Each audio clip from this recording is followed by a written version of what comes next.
Hello, कैसे हैं students. मैं हूं एस के ठाकुर और अभी आप देख रहे हैं polytechhub.com।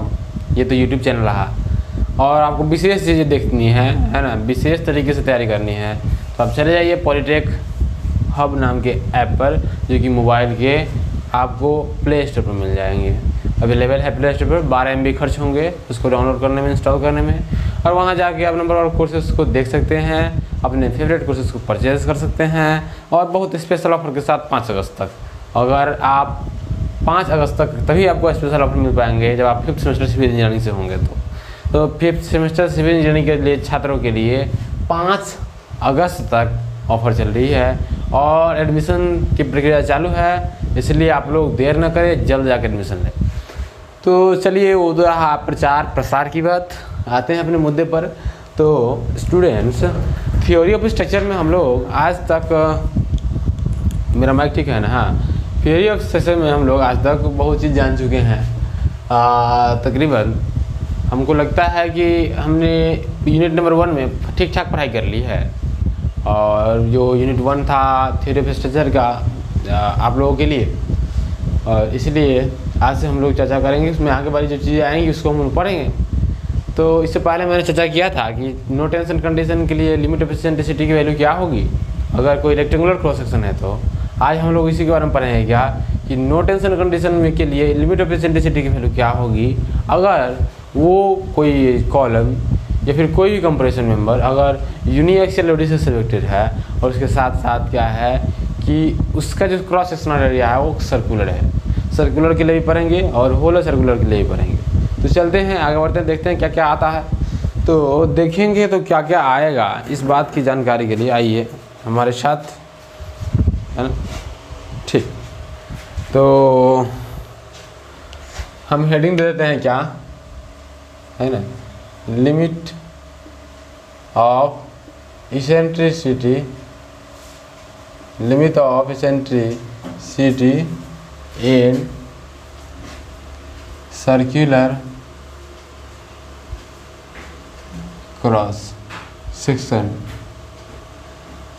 ये मेरा हेडिंग है और हमको नहीं लगता है कि इसमें ज़्यादा हमको नंबराने की ज़रूरत है, क्योंकि नंबराने की जो बात है, जो चीज़ एक्सप्लेन करने की बात है, लिमिट ऑफ इसेंट्रिसिटी क्या है, कोर और कर्नल क्या है, वो तो बहुत सारा चीज़ कर चुके हैं हम लोग इससे प्रीवियस लेक्चर्स में।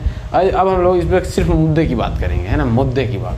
तो मुद्दे की बात अगर किया जाए तो मेरा मुद्दा ये है कि अगर मान चलिए कोई सर्कुलर क्रॉस सेक्शन है तो स्टूडेंट्स यहाँ पर हम फ्रंट व्यू नहीं बनाएंगे, अगर टॉप व्यू राइट बनाएंगे, जैसे समझ लीजिए थोड़ा सा ऐसे मान चलते हैं ये है कोई सर्कुलर क्रॉस सेक्शन का कॉलम, अगर इसका ये बनाएंगे तो कुछ इस प्रकार से आएगा। ये इसका सेक्शनल एरिया होगा और ये इसका फ्रंट व्यू होगा। मान चलिए यहाँ से इसका लोड लग रहा है P और ये पॉइंट ऑफ सेंट्रॉइड है O, तो O और P के बीच की दूरी होगा उसको E कहते हैं और इस प्रकार से कहीं ना कहीं यहाँ दिखाएंगे P को और इसके बीच की दूरी क्या हो जाएगी, E हो जाएगी। छात्रों, होता ये है कि जब आप लिमिट ऑफ इसेंट्रिसिटी की वैल्यू निकालते हो तो आपके लिए फार्मूला ये होता है E should be less than और इक्वल टू ZYA, और ZYA का जो एक्सप्रेशन में उसमें कहीं से भी लोडिंग का कोई कंडीशन नहीं होता है। मतलब कि आप इस फिगर को एलिमिनेट करके डायरेक्ट इस फिगर पर बना सकते हैं। मतलब कि आपको फ्रंट व्यू नहीं बनाएंगे तभी भी काम चल जाएगा, सिर्फ और सिर्फ टॉप भी बनाते, क्रॉस सेक्शनल भी बना लीजिए, है ना। तो हम सिर्फ यही भी बनाएंगे ताकि मेरे पास स्पेस भी रहेगा और कम टाइम भी लगेगा और काम से काम हो जाएगा, ठीक है। तो इस प्रकार से हम लोग सिर्फ और सिर्फ क्रॉस सेक्शनल एरिया का ही व्यू बनाएंगे, है ना। वो इससे पहले लेक्चर में जो मैंने आपको रेक्टेंगुलर सेक्शन के लिए समझाया उसमें मैंने दोनों भी बनाया था, इसीलिए क्योंकि हम समझ रहे थे वहाँ पर कि बच्चों के पास ये दिक्कत आ सकती है समझने में, इसीलिए मैंने दो भी बनाया। लेकिन सिर्फ इसमें क्रॉस सेक्शनल व्यू की ज़रूरत पड़ती है। तो क्रॉस सेक्शनल व्यू मान चलिए कोई सर्कुलर क्रॉस सेक्शन का इस प्रकार से है ना, ये कोई सर्कुलर क्रॉस सेक्शन है जिसका क्रॉस सेक्शनल व्यू जो है इस प्रकार से है। मान लीजिए कोई सेंट्रॉइडल पॉइंट है इसका और ये O पॉइंट है ना, इसका नाम दे दिया मैंने O। और मान चलते हैं इस O पॉइंट से इसेंट्रिसिटी E पर थोड़ा सा बड़ा और E इसेंट्रिसिटी पर ये लोड लग रहा है W। मान लेते हैं कि O पॉइंट से इसेंट्रिसिटी E पर W लोड लग रहा है और इस चीज़ की जो डायमेंशन है, इस विशेष सर्कुलर सेक्शन की डायमेंशन जो है स्मॉल डी उसका डायमीटर है ना। और इसको क्या मान लिया मैंने छात्रों, मैंने इसको मान लिया ई, इसेंट्रिसिटी ई पर ये सारी लोडें लग रही थी। ठीक है, अब हम क्या करेंगे, इसेंट्रिसिटी ई पर लोड लग रही थी, मान करते इसमें दो एक्सिस होगा, एक एक्स एक्सिस होगा और एक वाई एक्सिस होगा, या कुछ वाई एक्सिस होगा इस प्रकार का, कुछ एक्स एक्सिस इस प्रकार का होगा। ठीक है, अब मान चलते हैं इसको हम वाई मान लेते हैं, तो हम आपको इसको कौन सा एक्सिस मानना पड़ेगा, एक्स एक्सिस मानना पड़ेगा, X X dash Y Y dash. ठीक है, अब होगा क्या स्टूडेंट्स, अब यहाँ से आपको ये फाइंड करना है कि ये जो लिमिटिंग वैल्यू है ई का, ई मैक्स क्या हो सकता है, मतलब कि ई की वो मैक्सिमम वैल्यू क्या होगी जिसके कारण इस विशेष सेक्शन पे कोई भी टेंशन जनरेट नहीं होगा। यही होता है नो टेंशन कंडीशन। ठीक है, तो मैंने यहाँ पर क्या क्या क्या उस चीज़ को लिख दूँ तो शायद मेरे लिए बेटर है। और क्या लिखूँगा मैं, यहाँ पर लिखूँगा कंसिडर, यहाँ पर लिखूँगा मैं consider circular cross sectional member having कितना ऐसा diameter, having diameter small D था, is subjected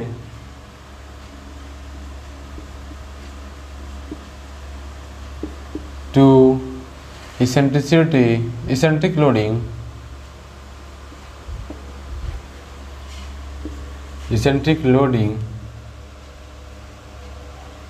W with eccentricity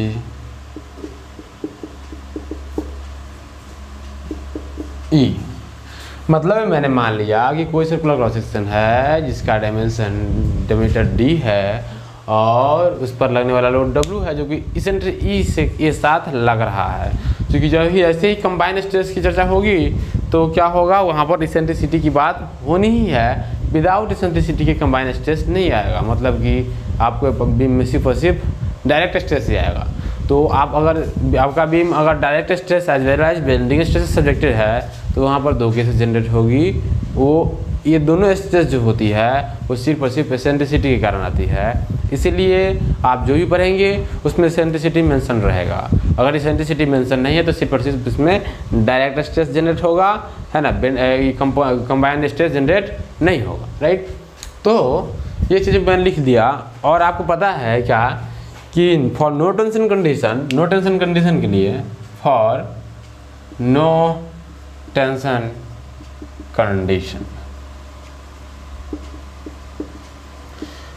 condition के लिए स्टूडेंट्स क्या होता है, E should be less than और इक्वल्स टू Z/A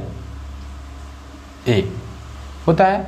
E की वैल्यू क्या होती है, लेस देन और इक्वल टू Z/A होती है। ठीक है, अब इस E should be less than और इक्वल्स टू Z/A जो है इसको हम इक्वेशन अगर 1 मान ले, ठीक है, क्या मान ले, इक्वेशन 1 मान ले, तो अब हम क्या करेंगे, नाउ Z की वैल्यू पहले निकालेंगे।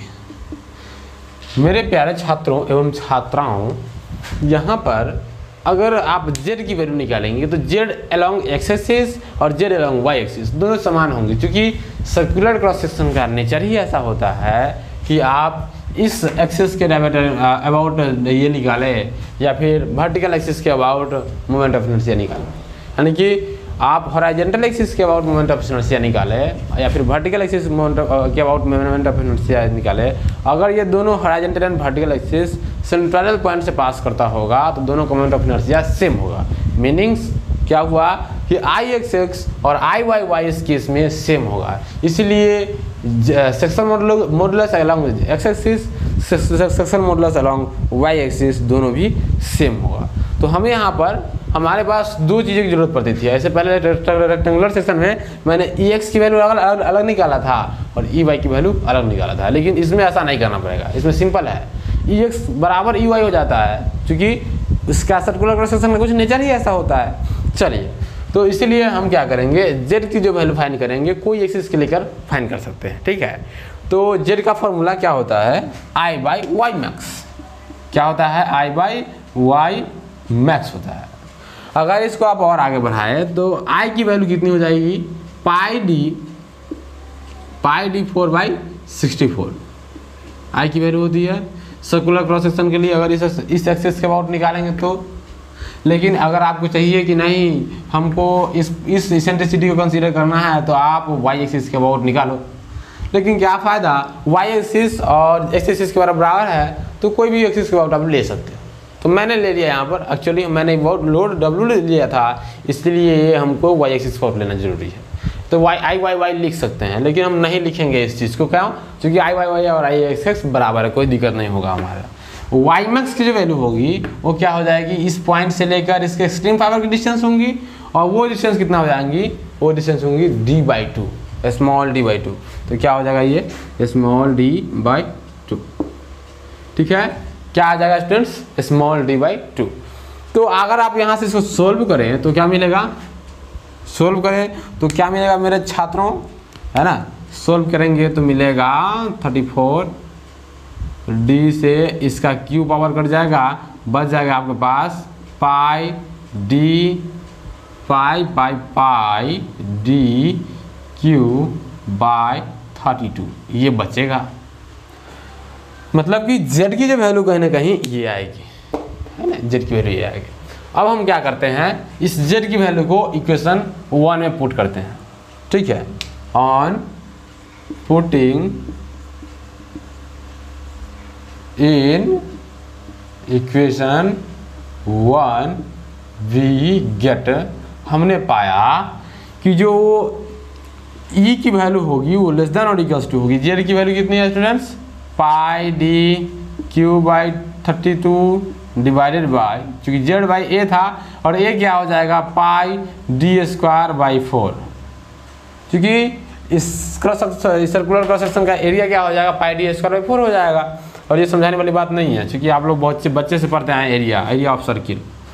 तो विच इम्प्लाइज अगर आप इसको आगे बढ़ाएं तो आपको मिलना चाहिए ई शुड बी लेस देन और इक्वल्स टू, क्या हो जाएगा, आप इसको काटोगे तो क्या हो जाएगा, 4 से a टाइम्स कट जाएगा, ये पाई से पाई कट गया, और डी स्क्वायर से डी क्यू जो है उसका पावर कट जाएगा, एक डी ऊपर में बच जाएगा, मतलब कि बच जाएगा आपके पास d/8। तो यहाँ पर आप देख रहे हैं कि e की जो वैल्यू वो क्या आ रही है, d/8, मतलब कि e should be less than और इक्वल्स टू d/8। और ये कहाँ से कहाँ तक होगा students, from either side of the centroid, मतलब कि around side of the centroid हो जाएगा। इस सेंट्रॉइड से चारों तरफ अगर e की वैल्यू d/8 या इससे छोटा होता है तो वहाँ पर कोई टेंशन जनरेट नहीं होगा। मतलब कि इसको लिख सकते हैं from either side of the centroid, ये लिख दिए। तो ये ई की वैल्यू आ गई। अब क्या होगा कि ई की वैल्यू हमको ये आई है d/8, ठीक है। तो चलिए स्टूडेंट्स, प्रूफ तो इसका यहीं तक रहेगा और इसके आगे प्रूफ जाएगा नहीं, है ना। तो आप यहाँ से और एक चीज़ लिख सकते हैं, सिंस, यहाँ पर लिख सकते हैं since circular section have circular section are similar about both axes, दोनों एक्सेस के अबाउट क्या होता है, सिमिलर होता है ना। 10 आप यहाँ से लिख सकते हैं 10 ई एक्स जो होगा इक्वल्स टू ई वाई भी होगा। मतलब कि eccentricity along X direction equals to eccentricity along Y direction बराबर होगा। मतलब कि इसेंट्रिसिटी क्या, limiting value of eccentricity E max की जो वैल्यू होगी कितनी होगी, d/8 होगी। तो आप यहाँ से देख सकते हैं, इसको लिख देने के बाद आपका ये प्रूफ खत्म हो जाएगा, है ना। आपने इसको प्रूफ में कुछ बचा नहीं हुआ, क्योंकि आपको फाइंड करना था what will be the limit of eccentricity for circular cross section. तो उसके लिए लिमिट ऑफ इसेंट्रिसिटी की वैल्यू कितनी हो जाएगी, d/8 from either side of the centroid, right. तो d/8 from either side of the centroid, मान चलिए d/8 ये हो गया, ये डिस्टेंस कितना हो गया, मान चलते हैं यहाँ से यहाँ कितना आ गया स्टूडेंट्स, d/8 आ गया। फिर इधर आएंगे, either side of the centroid करने का मतलब है दोनों साइड, तो ये क्या हो जाएगा, d/8 हो जाएगा। और फिर इस प्रकार से यहाँ की वैल्यू जो होगी वो कुछ प्रकार से क्या हो जाएगी, क्योंकि ax और dy बराबर है इसलिए d/8 ये भी होगी और ये भी d/8 होगी। क्योंकि ये लोड अभी यहाँ अप्लाई हो रहा था, हो सकता है कभी यहाँ अप्लाई हो सकता है कभी यहाँ अप्लाई हो सकता है कभी यहाँ अप्लाई हो, है ना। तो आपको तो फाइंड करना है जनरलाइज इक्वेशन ना, इसीलिए आप लोग ऐसा करेंगे। अब क्या करेंगे, इसको हम लोग स्टूडेंट्स मैच करवा देंगे। तो कुछ इस प्रकार से हमको एक सर्कुलर एरिया मिलने को है। कैसा एरिया, सर्कुलर एरिया मिला हमको। और इस सर्कुलर एरिया को अगर हम हैच कर देंगे, ये सर्कुलर जो एरिया है उसको आप क्या कीजिए, कलर कर दीजिए, है ना। ये सर्कुलर एरिया को आप जब कलर कर दीजिएगा तो ये जो कलर्ड एरिया हमको मिल रहा है इसी को हम लोग बोलते हैं core and kernel of the section of section. मतलब कि इस सेक्शन का कोर या फिर कर्नल कहिए या फिर कर्ण कहिए, यही चीज़ है। मतलब कि अगर सर्कुलर क्रॉस सेक्शन के कोर या फिर कर्नल के बारे में चर्चा किया जाए तो आपको कहना पड़ेगा कि सर्कुलर क्रॉस सेक्शन का जो कोर या फिर कर्नल होता है वो क्या होगा, उसका शेप जो होगा सर्कुलर होगा। अच्छा, ये भी पूछा जा सकता है कि सर्कुलर क्रॉस सेक्शन का जो कोर और कर्नल ऑफ द सेक्शन होता है उसका डायमीटर क्या होगा, ये भी पूछा जा सकता है। तो देखिए आपके पास डायमीटर क्या हो जाएगा इसका, ये यहाँ से और यहाँ तक के लेंथ का डायमीटर। ये चीज़ देखिए स्टूडेंट्स बहुत ही टिपिकल पॉइंट है ना, ये पूछा जाता है, बार बार पूछा जाता है। तो आप लोग क्या करेंगे, d/8 प्लस d/8 दोनों को मिलाएंगे तो कितना हो जाएगा, d/4 हो जाएगा। मतलब कि इस विशेष सेक्शन का जो डायमीटर होगा, जो कि कोर और कर्नल ऑफ द सेक्शन है, उसका जो डायमीटर होगा वो कितना हो जाएगा, d/4। कितना होगा, d/4। तो इस प्रकार से आप कह सकते हैं कि अगर इसका डायमीटर d/4 है तो इस होल डायमीटर का, कैपिटल डायमीटर का, पूरा सेक्शन के डायमीटर का अगर चौथा मिडिल पार्ट जो होगा, d/4 करने का मतलब मिडिल क्वार्टर पार्ट, अगर मिडिल क्वार्टर पार्ट जो होगा अगर आप उसमें लोड लगाएंगे तो कोई भी उसमें टेंशन जनरेट नहीं होगा। इसीलिए हम इस विशेष रूल को एक और रूल के नाम से जानते हैं, मिडिल क्वार्टर रूल। क्या नाम जानते हैं, मिडिल क्वार्टर रूल। तो इसको लिखते हैं हम लोग क्या, है ना, इसको लिखते हैं मिडिल, है ना, मिडिल, डबल डी नहीं होता स्टूडेंट्स, सिंगल डी होता है, मिडिल क्वार्टर रूल। तो आपसे पूछा जा सकता है the middle quarter rule is, है ना, आप उसके बारे में लिख देगा कि the section is applied on circular section, applied on rectangular section, applied on triangular section. तो आपको उस समय किसका सिलेक्शन करना पड़ेगा, अप्लाइड ऑन सर्कुलर सेक्शन का। ये क्वेश्चन बहुत बार आते हैं। जैसे कि इसको बोलते हैं मिडिल क्वार्टर रूल, उसी प्रकार से जो रेक्टेंगुलर सेक्शन का होता था उसको बोलते थे हम लोग मिडिल थर्ड रूल, क्योंकि उसमें मिडिल थर्ड में अगर लोड अप्लाई कीजिएगा तो इसेंट्रिसिटी में कोई भी टेंशन जनरेट नहीं होगा। तो यहाँ तक ये बात क्लियर होती है स्टूडेंट्स। अब हम आपको बताएंगे कि अगर मान चलिए ये अगर सर्कुलर सेक्शन है तो होलर सर्कुलर सेक्शन के लिए क्या वैल्यू होगी लिमिट ऑफ इसेंट्रिसिटी की, है ना, वो भी जानना जरूरी है। तो चलते हैं उसको भी चर्चा करते हैं। तो होलर सर्कुलर सेक्शन के लिए क्या होगी लिमिटिंग वैल्यू ऑफ इसेंट्रिसिटी। तो हम तो थोड़ा सा हट जाते हैं ताकि आप लोग इसे स्क्रीनशॉट ले सको, तो ले लो स्क्रीनशॉट, है ना, ले लिए, I think it is better. अब आप लोग ले लिए होंगे। अब हम इसको डिलीट कर रहे हैं, डिलीट करेंगे इसको हम। अब हम लोग किसके पढ़ना है, limit of eccentricity for hollow rectangular section.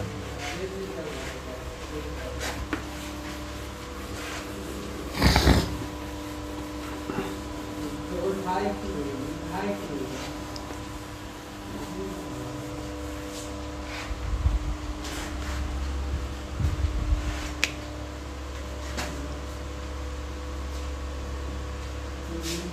होलो कर दीजिए,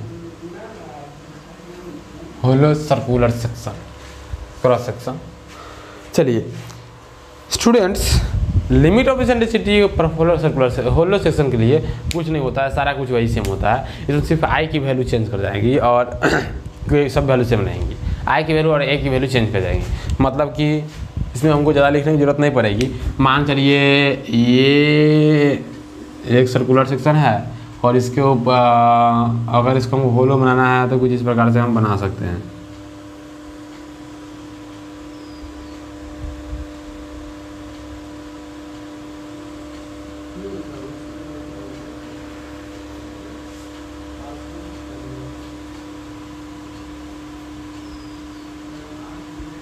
ठीक है, ये मेरा कोई सेंट्रल पॉइंट है ओ। ठीक है, और आप देख सकते हैं कि ये कोई होलो रेक्टेंगुलर होलो सर्कुलर सेक्शन है। आप उसमें क्या लगाएंगे, ये लोड लगाएं। ये कोई डायमीटर होगा कैपिटल डायमीटर, इसको कैपिटल डी नाम देते हैं, और स्मॉलर डायमीटर को हम स्मॉल डी नाम देंगे। क्या देंगे, स्मॉल डी। ठीक है, अब क्या करेंगे, अब हम इसमें अपना काम करेंगे। क्या कि जो एक तो क्रॉस सेक्शन तैयार है, मान चलेंगे कि लोड यहाँ लग रहा है। अब किसी के पेट में दर्द होगा, लोड यहाँ डब्ल्यू लग रहा है, पेट में दर्द क्या होगा हम अभी बताते हैं।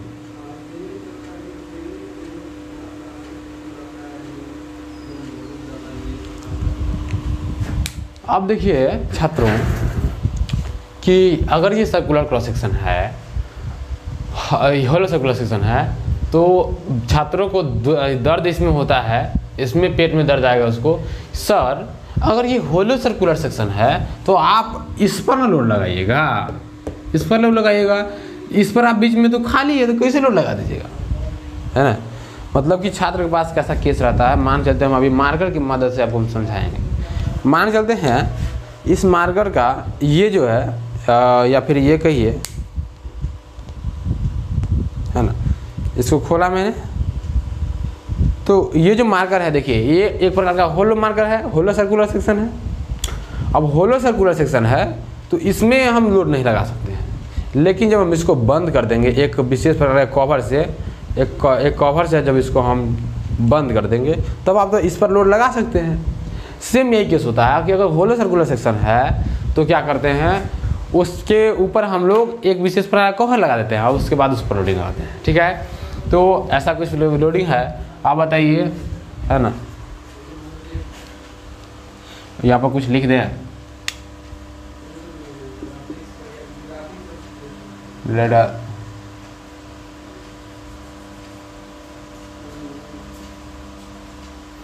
होलो circular section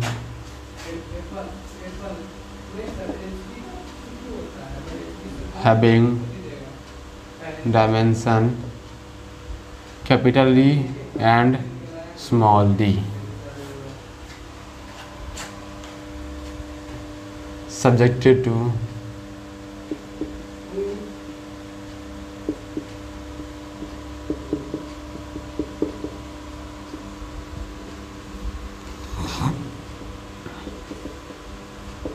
initial eccentricity E। मान लेते हैं ऐसा, देखिए इसमें भी ऐसा नेचर है कि इसका जो EX और EY आएगा वो भी सेम आएगा। तो क्या करेंगे हम students, for no tension condition क्या हो जाएगा students, E should be less than और इक्वल्स टू क्या होना चाहिए हमारे पास, Z/A होना चाहिए। यही तो एक फार्मूला था जिसको हम लोग याद रखना चाहिए, E should be less than और इक्वल्स टू Z/A होना चाहिए। अब स्टूडेंट्स मान लेते हैं इसको इक्वेशन हम 1, ठीक है। अब क्या होगा, तो नाउ Z इक्वल्स टू क्या हो जाएगा स्टूडेंट्स, है ना, आई बाई वाई मैक्स, ठीक है, वेयर आई की जो वैल्यू होगी क्या होगी, आई की वैल्यू वो क्या हो जाएगी, पाई कैपिटल डी के पावर 4, है ना। आप इसको ऐसे लिख सकते हैं, पाई इंटू कैपिटल डी के पावर 4 माइनस स्मॉल डी के पावर 4 बाई 64। ये इसका इस होलो सर्कुलर सेक्शन का मोमेंट ऑफ इनर्शिया होगा। अब कैसे होगा, ये बहुत आसान चीज़ है। आप ऊपर का मतलब बड़ा वाला का मोमेंट ऑफ इनर्शिया निकालिए, उसमें से छोटा वाला का मोमेंट ऑफ इनर्शिया घटा दीजिए, तो बड़ा वाला का मोमेंट ऑफ इनर्शिया क्या होगा, पाई कैपिटल डी के पावर 4 बाई 64। अगर इसमें से घटाइएगा आप पाई स्मॉल डी के पावर 4 बाई 64, दोनों को घटाइएगा तो क्या हो जाएगा, पाई कैपिटल डी के पावर 4 माइनस स्मॉल डी के पावर 4 डिवाइडेड बाई 64। और यही तो मैंने लिखा है ऊपर में, ठीक है। तो ये सब चीज़ कोई ज़्यादा बड़ी बात है नहीं। क्या हो गया, तो इसका मोमेंट ऑफ इनर्शिया ये हो गया। ये आई एक्सिस और आई वाई वाई सेम होगा। अगर इसमें आप एक्सिस बनाना चाहे तो लो बना लो, लेकिन इसका मोमेंट ऑफ इनर्शिया जो होगा आई एक्स एक्स और आई वाई वाई दोनों सेम होगा, ठीक है। वाई वाई एक्स एक्स, ठीक है। अब इसका आई एक्सिस और आई वाई वाई इसका सेम होगा, है ना, इसीलिए इसके लिमिट ऑफ इसेंट्रिसिटी हमको एक ही बार निकालने की जरूरत है। ई निकाल लेंगे, वाई के लिए वैल्यू होगा, वाई एक्सिस के लिए वैल्यू होगा, एक्सिस के लिए वैल्यू होगा, और ज़्यादा इसको पेरने की जरूरत नहीं है। अगर वाई एक्स मैक्स के बारे में बात करें, Y max and where I equal to ये हो गया, एंड वाई मैक्स बराबर क्या होगा, देखिए सेंट्रल पॉइंट से इसके एक्सट्रीम फाइबर का डिस्टेंस क्या होगा स्टूडेंट्स, कैपिटल डी बाई 2।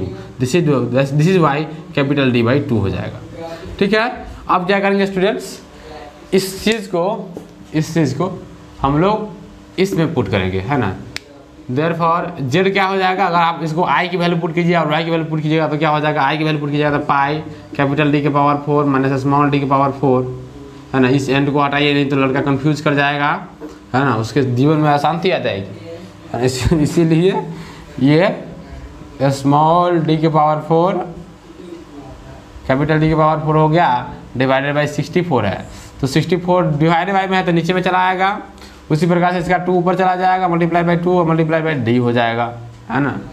अब क्या करना है स्टूडेंट, इसको सॉल्व करना है, इसको काटो, 32 टाइम्स कटेगा तो क्या मिल जाएगा, पाई कैपिटल डी के पावर 4, इसको 2 को थोड़ा सा छोटा लिखते हैं,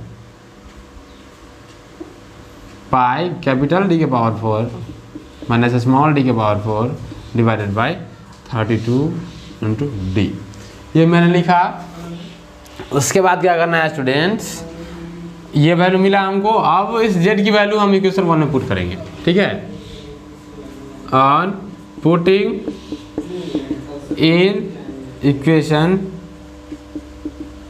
1, कोई छात्र यहाँ पर लिखेगा कि सर ये लिखिए कि on putting the value of Z in equation 1, वो भी सही है, वो भी सही है, लेकिन ये नहीं समझना कि ये लैंग्वेज प्रॉब्लम है, यहाँ स्पेस कम, इसलिए मैं छोटा सा कम लिखता हूँ, ठीक है। इसलिए मैंने ये यहाँ पर लिख सकता था कि putting the value of Z in equation 1, लेकिन वो मैंने लिख रहा हूँ दैट यही लिख रहा हूँ, कोई दिक्कत नहीं है। ए की वैल्यू जो होगी इसमें पुट कर देंगे हम जेड की वैल्यू, तो ये क्या हो जाएगा, E should be less than और इक्वल्स टू, जेड की वैल्यू कितनी आई स्टूडेंट्स, ये आई, तो जेड की वैल्यू जो ये आई है, थोड़ा सा हम पीछे से लिखते हैं ताकि स्पेस बन पाए, ई शुड बी लेस देन और इक्वल्स टू क्या हो जाएगा, पाई कैपिटल डी के पावर 4 माइनस स्मॉल डी के पावर 4 डिवाइडेड बाई 32 डी जो है हो गया।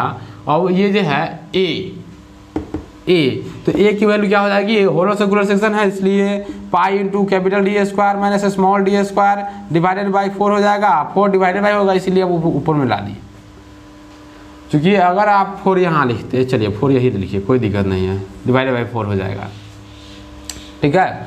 अब इसको जितना काट सकते हो काट लो, इस 4 से 8 टाइम्स ये 32 कट जाएगा, 4 8 जा, पाई से पाई कट जाएगा, बच गया क्या मेरे छात्रों, gentleman as well as gentle ladies, क्या बच जाएगा, E should be less than और इक्वल्स टू क्या हो जाएगा, डी के पावर 4 माइनस स्मॉल डी के पावर 4, तो हम इस डी के पावर 4 को लिख सकते हैं D square the whole square minus small D square the whole square, ठीक है। Small D square the whole square लिख सकते हैं इस चीज़ को, डिवाइडेड बाई क्या हो जाएगा 8, यानी कि 32 डी को लिख सकते हैं 8 डी इंटू ये क्या हो जाएगा, capital D square minus small D square, इतना हो जाएगा।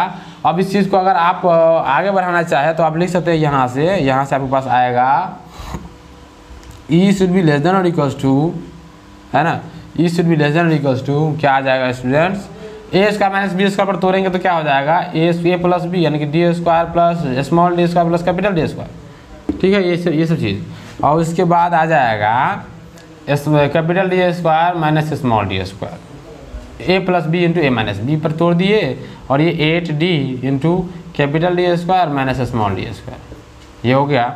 अब इस कैपिटल डी स्क्वायर से ये कट गया माइनस वाला टर्म से, अब बच गया क्या, which imply E should be less than और equals to, should be less than और equals to D square plus D square divided by 8d, और यही वैल्यू जो हो जाएगी लिमिटिंग वैल्यू ऑफ इसेंट्रिसिटी हो जाएगी किसके लिए, ई वाले पार्ट के लिए, है ना, for E X axis and Y axis दोनों पर। तो डियर स्टूडेंट्स, आपको अब ये समझ में आ गया होगा कि लिमिटिंग वैल्यू ऑफ इसेंट्रिसिटी क्या होता है। अब इस पर हम लोग क्वेश्चन खेलने के लिए तैयार है, क्वेश्चन खेलेंगे, कोई दिक्कत नहीं होगा। थोड़ा सा आने वाले लेक्चर्स में हम लोग स्ट्रेस डिस्ट्रीब्यूशन डायग्राम के बारे में चर्चा कर लेंगे कि स्ट्रेस डिस्ट्रीब्यूशन डायग्राम होता क्या है। अगर उसके बारे में चर्चा कर लेंगे तो कुछ बच नहीं जाएगा, है ना। और इस यूनिट में एक चीज़ बच जाएगा, हम लोग चिमनी पर प्रेशर निकालेंगे, मतलब कि अगर कोई चिमनी है तो उस पर एयर फ्लो होता है तो उस पर कुछ प्रेशर जनरेट होता है ना, उस प्रेशर की वैल्यू निकालेंगे तो वो चिमनी वाला प्रेशर निकल जाएगा और ये यूनिट खत्म हो जाएगा। तो आने वाले जो सेशंस होगा उसमें हम लोग न्यूमेरिकल करेंगे और उसके साथ साथ क्या करेंगे कि स्ट्रेस डिस्ट्रीब्यूशन डायग्राम को जानेंगे, और इसके बाद आने वाले लेक्चर में हम लोग पढ़ेंगे चिमनी पर प्रेशर। तो ये सब चीज़ तय है स्टूडेंट्स। आप लोगों से थोड़ा सा ये चीज़ है कि आप लोग खुद से पढ़िए, कुछ ऐसी चीज़ें होंगी जो आपको दिक्कत आएंगी, वो हमसे पूछ लिया कीजिएगा। और हमारे व्हाट्सएप ग्रुप में आप जुड़ जाइएगा, है ना, polytechhub.com के व्हाट्सएप ग्रुप में जुड़ जाइएगा। अगर आपको जुड़ना है तो आप अपना मोबाइल नंबर और नेम, है ना, आप इस वीडियो के कमेंट बॉक्स में लॉन्च कीजिए, हम उस आपके लॉन्चेड मोबाइल नंबर को अपने ग्रुप में ऐड कर देंगे, है ना। वहाँ बहुत सारे लगभग 100+ स्टूडेंट हैं, वहाँ से कोई दिक्कत नहीं होगा आपको। तो ठीक है, जहाँ से आप लर्निंग मटेरियल भी अच्छा खासा प्राप्त कर पाएंगे। तो इस प्रकार से ये जो सिस्टम होता है लिमिट ऑफ इसेंट्रिसिटी का, उसका द एंड हो रहा है। और बने रहिए मेरे साथ। और स्टूडेंट्स, आपको ये बात बता दें कि हम लोग सिर्फ मात्र आपको फैसिलिटेट करने का काम कर रहे हैं। चाहे कोई भी दुनिया का टीचर अभी की दुनिया में जो है वो सिर्फ और सिर्फ बच्चे को क्या करता है, फैसिलिटेट करने का काम करता है कि बच्चा क्या कर पाएगा, किस दिशा में जाना चाहिए बच्चे को। लेकिन असली मेहनत जो करनी पड़ती है वो सिर्फ बच्चे को करनी पड़ती है। Be the teacher only a facilitator, we are only providing you a specific direction and it is your job to do in a greater manner, in a definite direction manner। अगर आप इस चीज़ को अच्छे से नहीं करेंगे तो जैसे जैसे आप काम करेंगे उसी प्रकार से आपको मिलने वाला है। If you will donate yourself more, you 100% you will donate, then you will get approximately 100%। Okay, तो ये जो है टर्न आउट की बात जहाँ तक आ गई, टर्न आउट आपको वही मिलेगा जो आप टर्न इन करेंगे। तो टर्न आउट अच्छा हो इसके लिए आप लोग क्या कीजिए, इस चीज़ को फॉलो कीजिए, पढ़िए, है ना।